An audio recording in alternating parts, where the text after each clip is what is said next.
ప్రభునందు ప్రియమైనటువంటి వారులారా, మన ప్రభువును రక్షకుడైనటువంటి యేసుక్రీస్తు వారి యొక్క శుభనామంలో మీ అందరికీ నా హృదయపూర్వకమైన శుభములు వందనములు తెలియజేయుచున్నాను.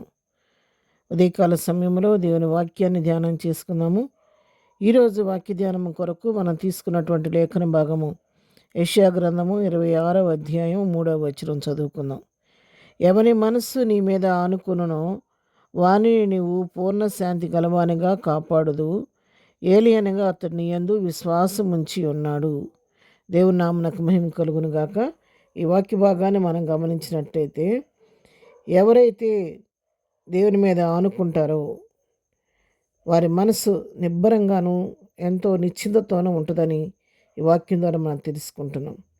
ఎప్పుడైతే దేవుని పైన సంపూర్ణంగా ఆనుకొని ఆధారపడతారో వారు ప్రతి పరిస్థితికి కూడా లోకం వైపు పరిస్థితుల వైపు చూడకుండా దేవుని వైపు చూచి దేవుని వైపు ఆనుకుంటారు. కాబట్టి వారు దేనికి భయపడరు, చింతించరు, దుఃఖపడరు. కానీ నా ప్రభువే నా పక్షంగా ఉండి కార్యం చేస్తాడని దృఢ విశ్వాసంతో ఉంటారు. కాబట్టి వారికి ఎలాంటి అలజడి అనేది వారి హృదయంలో ఉండదు. ఎంతో శాంతితో నిబ్బరంగా ప్రశాంతమైన మనసుతో వారు ఉంటూ ఉంటారు.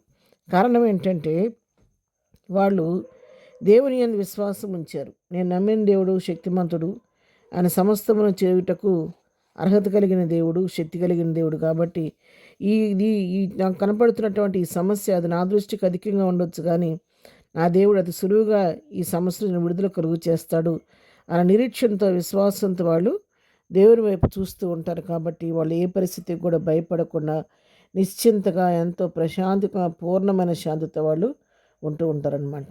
అందుకే దేవుని వాక్యాన్ని మనం గమనిస్తే కీర్తన గ్రంథం 127వ కీర్తన 2వ వచనం మనం చదవగలిగితే, మీరు వేకువనే లేచి చాలా రాత్రి అయిన తర్వాత పండుకొనుచు కష్టార్జితమైన ఆహారం తినుచునుట వ్యర్థమే, తన ప్రియులు ఎదిరించుండగా ఆయన వారికి ఇచ్చుచున్నాడు. చూసారా, ఇక్కడ మీరు మీ సొంత ఆలోచనలతో స్వశక్తి మీద ఆధారపడి వేకువజాము లేచి చాలా రాత్రి అయ్యే వరకు కష్టపడి పనిచేసి చాలా రాత్రి నాకు పడుకొని కష్టపడి ఆహారం తినటం వ్యర్థమే.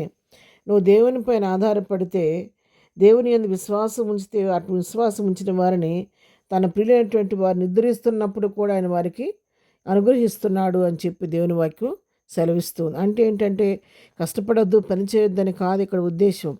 మీరు కలవరపడాల్సిన పని, హడావడి పడాల్సిన పని ఏమి లేదు. మీరు దేవుని పైన ఆనుకొని మీ సమస్యను దేవునికి అప్పగిస్తే, నీ భారం యెహోవా మీద మోపితే ఆయన తప్పకుండా నీ పక్షంగా ఉండి నీ కార్యము చేస్తాడని అన్న సత్యాన్ని మనం ఇక్కడ తెలుసుకుంటున్నాం.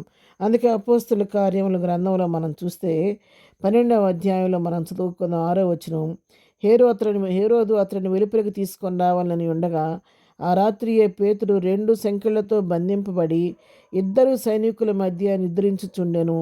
మరియు కావలి వారు తలుపు ఎదుట చెరసాల కాచుకొని చుండిరి. ఇక్కడ చూడండి, ఇక్కడ పరిస్థితి పేతురుని బంధించి చెరసాలలో వేస్తే, 2 సంఖ్యలతో బంధించి చెరసాలలో వేస్తే సైనికుల మధ్య కూర్చొని ఏం చేస్తున్నాడు? హాయిగా నిద్రపోతున్నాడు.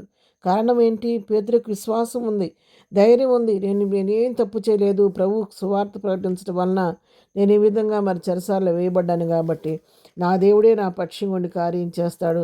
ఆయన చెరసాల నుంచి బయటికి తీసుకెళ్ళినా ఆయన చిత్తమే, చెరసాల్లో కొనిదనాన్ని ఉంచినా ఆయన చిత్తమే అని నిబ్బరంగా నిశ్చింతగా పడుకొని చెరసాల్లో సంకెళ్ళు వేసుకొని నిద్రపోతున్నాడు. కారణం ఏంటి? అతని మనస్సు దేవుని పైన ఆనుకుంది. కాబట్టి అతను పూర్ణ శాంతి కలిగి ఆ విధంగా ప్రశాంతంగా నిద్రపోగలుగుతున్నాడు.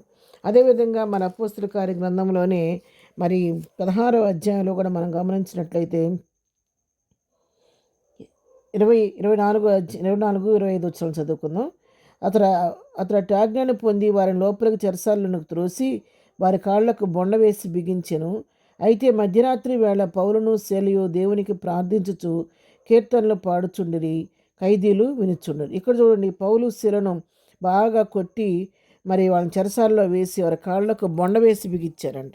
అటువంటి పరిస్థితుల్లో వాళ్ళు ఏం చేస్తున్నారు? మధ్యరాత్రి వేళ పాటలు పాడుతూ ప్రార్థనలు చేస్తూ కీర్తనలు పాడుతున్నారంట. ఖైదీలు వింటున్నారు. కారణం ఏంటి?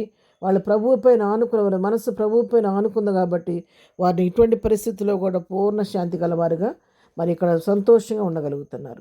కాబట్టి ప్రియులారా, ఎవరైతే ప్రభువు పైన ఆధారపడతారో, ప్రభువు పైన ఆనుకుంటారో వారు నిశ్చింతగా ఉంటారు. కాబట్టి మనం కూడా ఉదయకాల సమయంలో సంపూర్ణంగా ప్రభువుపై ఆనుకొని మన ప్రతి భారమును ప్రభువు పైన మోపి ప్రభువుని బట్టి ధైర్యం తెచ్చుకొని ముందుకు సాగిపోదాం. అటు కృప ప్రభు మనకు దయచేయను గాక. ప్రార్థన. ప్రేమ కలిగిన తండ్రి, ఉదయకాల వాక్యం ప్రతిబిడను దీవించి ఆశీర్వదించండి. వారి ప్రతి భారాన్ని తెలియచేయండి. సంపూర్ణంగా నీపైన ఆనుకొని మరి వారి భారం నీకు అప్పగించి సంతోషంగా వారు నెమ్మదితో ఉండటానికి, శాంతిగా ఉండటానికి సహాయం చేయి. ఏదైనా బర్త్డే చేసుకున్న బిడ్డలను దీవించి ఆశీర్వదించండి.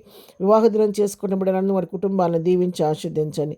ఏదైనా ప్రతి బిడ్డ అవసరం అక్కర్ మీ నామను తీర్చండి. ఎగ్జామ్స్ రాస్తున్న బిడ్డలకు వరుస జ్ఞానం ఇచ్చి ప్రతి బిడ్డల యొక్క అవసర అక్కర్లు మీరు కృపా మహదేశ్వరం తీర్చి మహిమ తెచ్చుకోమని ఏసునామలో ప్రార్థించేది కొంచెం తండ్రి. ఆమెన్. ప్రభు కృప సదాకాలము మనందరికీ తోడయుండి నడిపించును గాక. ఆమెన్.